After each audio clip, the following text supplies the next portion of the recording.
Dating trends we need to leave behind. Ghosting. Suddenly cutting off all communication with someone without any closure, without any explanation. It's hurtful, it's disrespectful, and it's not cool. Creates emotional stress for the person, and it just leaves the person hanging and wondering, what happened? What did I do wrong? Did I say that? And is it because of that this person felt wrong or bad? What did I do? Was it because I cracked a joke and that joke did not sit very well with him or her? Stop that. You've been texting for days, months, weeks, even. You go out on dates and suddenly there are no texts, there are no messages, there are no voice notes.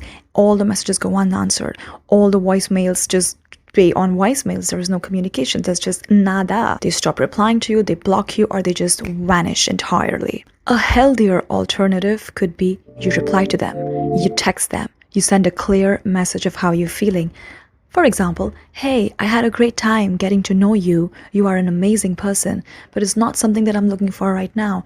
I'm not ready for a relationship. Or maybe I just don't think we are a match on a level that I'm looking at. I don't feel we're a match, but I've really enjoyed getting to know you and I wish you all the best.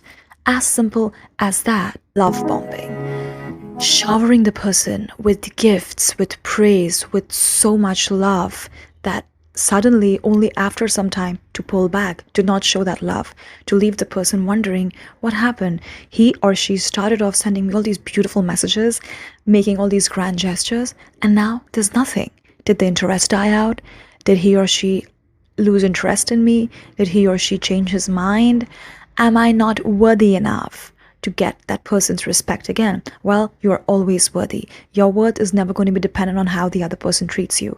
It's always going to be dependent on how you treat yourself. So always know, the person who's trying to ignore you or love bomb you or then ghost you and then breadcrumb you or just disappear after that, it's got nothing to do with you, but everything to do with that person, with what they're going through in their lives at that point. Why it's problematic? Because it creates a kind of a mask, it creates a kind of a false expectation only to end up being emotionally insecure. It's a deep illusion of deep connection, but often it's just manipulation and emotional insecurity. Example, after 2 dates, they're already calling you their soulmate. They're planning your vacation together, your house together, and also telling you, I love you too soon.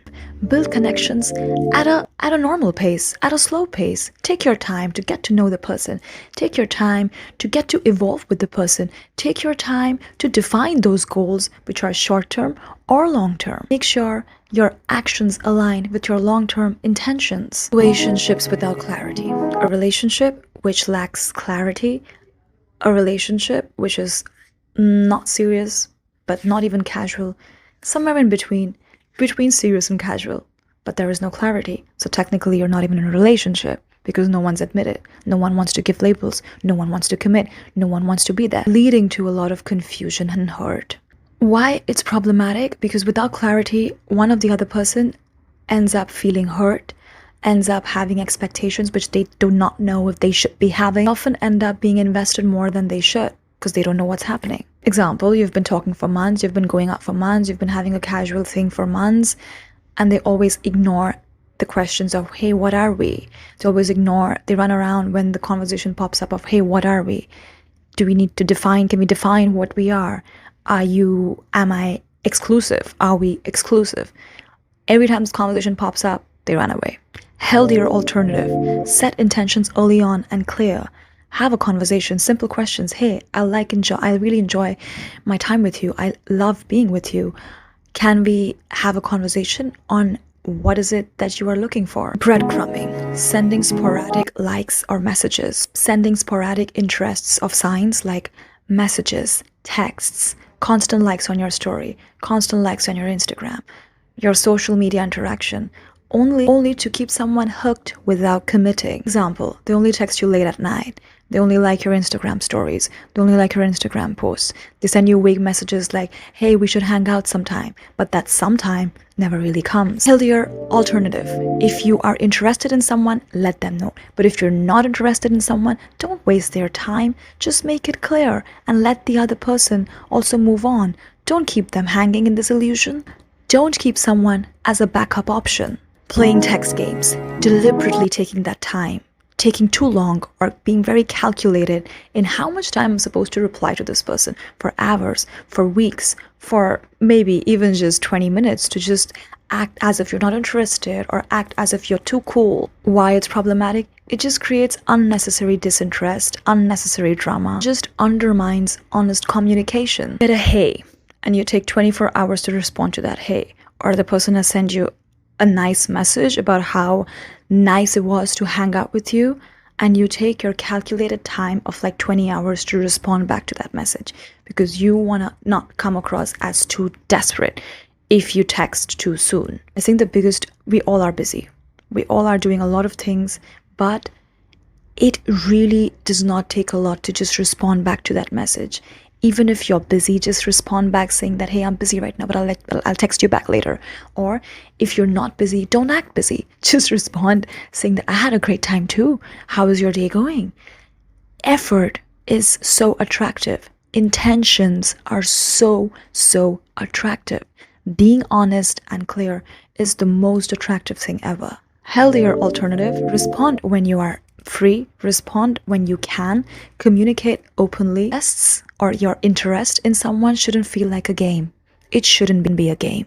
Obsessing over social media validation. Prioritizing how relationship looks online than focusing on the real one. It's problematic because it can lead to unrealistic expectations and just problems that are unnecessary by comparison culture, by comparing yourself to another, seeking validation, seeking that instant gratification, almost to prove someone that, hey, this is what an ideal couple looks like. Hey, hashtag goals. No, posting pictures of like hashtag couple goals while actually ignoring the problems in your relationship. The outer world, the Instagram world is the Instagram world. Doesn't matter the likes that you get, doesn't matter the messages that you get, because at the end of the day, you still have to sit with yourself alone and to be able to face your demons. So it's better that you face your demons and be truthful to yourself and with your partner, because that person is going to be with you in real life, not the people on Instagram, not the people on your Facebook. Healthier alternative: if you want to share, share, but maybe keep your personal milestones private.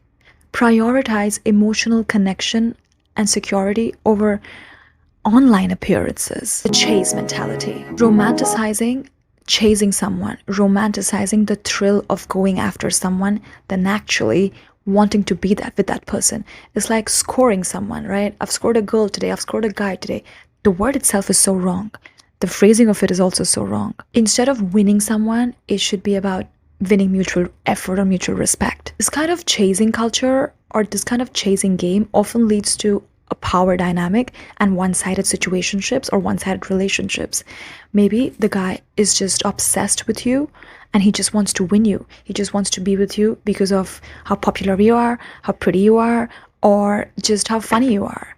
Or maybe you want to be with that guy just because you want him, just because it's a win, just because you want to prove it to yourself and your ego and your friends that, hey, you can get him. In that kind of a phase, in that kind of a chase, nothing comes out of it. You might get into that relationship with that person, but there will never be a balance. There will always be some kind of a power dynamic that one person is superior than the other, or maybe one person likes more than the other, or one person falls more than the other. So there's always going to be a one-sided love, and that is always complicated and very toxic. Healthier alternative: pursue relationships with mutual respect, effort, and communication, not a game that needs to be won. Not as a competition. You're not going to win this guy over the other one. You're not going to win this girl over the other guy. No, it's not a competition. If the other person also wants to be with you, then there should be mutual connection, mutual respect, and mutual effort. It's not a competition. It is a person. Over-analyzing everything, looking for a deeper meaning behind that emoji, looking for a deeper meaning behind that text, behind that meme, behind that reaction to your message, behind liking your story. No, don't read too much into it. Sometimes people just react. Sometimes people just like. Sometimes people just send reactions. It just creates unnecessary anxiety and miscommunication. Example: why did they send a smiley face instead of a heart emoji? Are they losing interest? Healthier alternative: focus on clear communication instead of assumptions. Dating trends to embrace clear communication, being upfront about feelings, intentions, and expectations. Why it's great? It avoids confusion and fosters trust. Example, I'm looking for a serious relationship. What about you? Straight up, out there, put it out. Slow dating. We're living in a culture which is constantly so fast, fast, fast. We've spoken about hustle culture. We've spoken about how hustle culture is asking us to constantly do more, more, more, more, more. And because we are through in the hustle culture, we are also getting into a hookup culture. So the hookup culture wants you to do things fast, fast, fast, fast, fast. But maybe you gotta do things slow, slow, slow, slow, slow.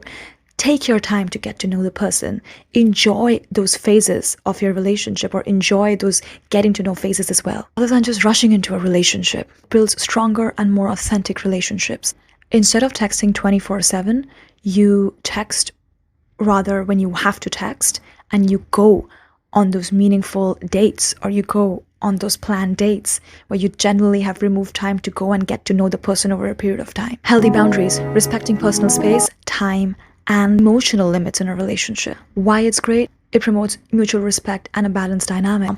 Hey, I need some time to myself this week. This weekend, I just need to be by myself and do a few things by myself. Or I need to get some things done by myself. I just need to be. Maybe we could do something next week.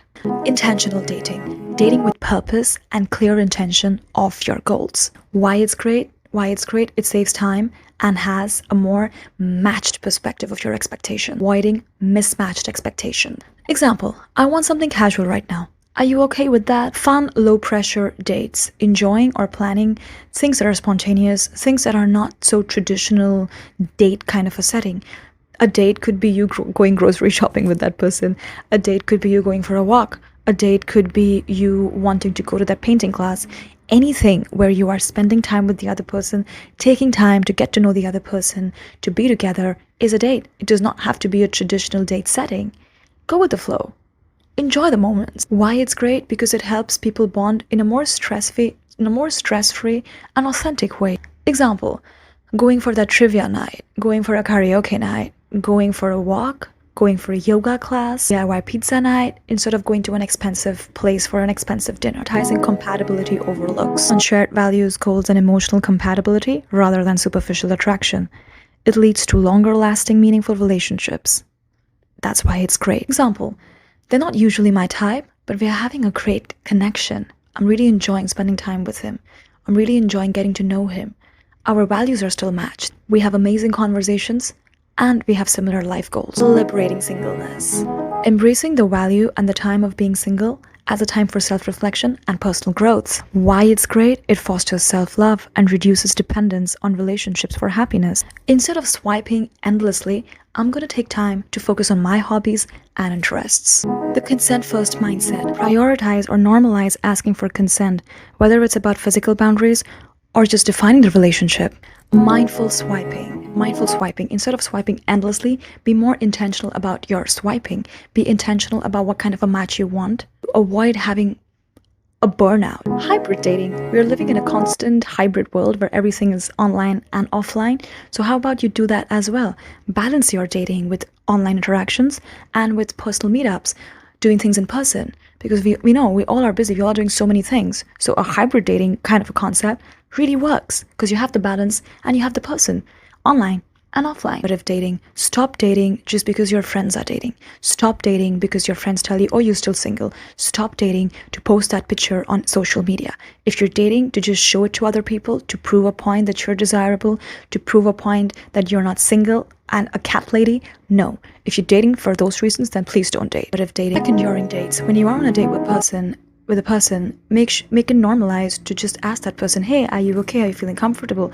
Are you okay with this place? Do you want to go to another place? Should we go and do karaoke or whatever? Just make it fine to have these normal check-ins to make sure that you both are on the same page. Dating as a journey and not a goal. Don't date because you want to meet the ultimate one. Don't date to marry, dating to find the one. There's too much pressure there. Just go with the flow. Enjoy exploring yourself, getting to know what you like, getting to know what you don't like, getting to know another person, getting to know your options, and just enjoying the journey all in all. Don't make it about finding the one, because while you're enjoying yourself and enjoying getting to know the other person, you will arrive at your destination as well. Okay, maybe you ghosted that person. Okay, maybe you breadcrumbed that person. Okay, maybe you took your time to respond to that person, maybe you love bombed that person, whatever it is. Own up to your mistakes, own up to your actions. Accountability is so important and it's such a big turn on. Own up to your mistakes. If you did that, you ghosted that person, and suddenly you've realized it after some time, send them that text apologizing. Own up to your actions. Radical accountability. At the end of the day, dating is not about trends or staying up to the trends or not following them or following them. It's about what works for you. We're living in a time of a lot of options. We're living in a time in a lot of choice anxiety, paradox of choice. And we're living in a time where everyone is trying to not get hurt. Everyone is trying to not open up too much because they're feared or they're fearing or they're scared of rejection, social rejection, love rejection, or just anxieties of their past. Understand that the other person is also going through something that you don't know about. Be nice, be kind, be honest, and be your authentic self. And as for the dating trends, that's working, that's not working, you decide what works for you. You decide what does not work for you. Does it sit well with you? Do you feel good about it? Then it works for you. Follow your gut instinct. Follow what you think is working for you. Create your own trend. Thank you for watching my video. I hope you liked it. Please let me know in the comments. Please like, subscribe, and share.